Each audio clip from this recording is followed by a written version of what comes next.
జనరల్‌గా పాలిటిక్స్‌లో ఉండేవాళ్ళు చాలా రూడ్‌గా, ఆవేశంగా ఉంటారు. కానీ మిమ్మల్ని చూస్తుంటే అలా అనిపియట్లేదు? జనరేషన్ మారుతున్న కొద్దీ మనము మారుతుండాలి కదా! ఇప్పుడు మన గాంధీ గారు ఏమన్నారు చెప్పు? హ్మ్. ఏమో నాకు ఆయనతో పెద్దగా పరిచయం లేదు. నేనే చెప్తాను. ఒక చెంప మీద కొడితే మరో చెంప చూయించమన్నారు. నేను ఇలాంటి గొప్ప గొప్ప సిద్ధాంతాలు ఫాలో అయ్యే మనిషిని నేను. ఓహ్! అయితే ఎన్ని సార్లు కొట్టించుకున్నావేంటి? ఆ? ఏ బైక్! ఏ బైక్! Hey Shruti cool.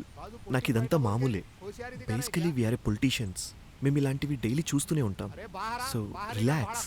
నువ్వు ఈ సాంగ్ ఫుల్ వాల్యూమ్‌లో వింటూ ఉండు. నేను వెళ్ళి డీల్ చేసి వస్తాను.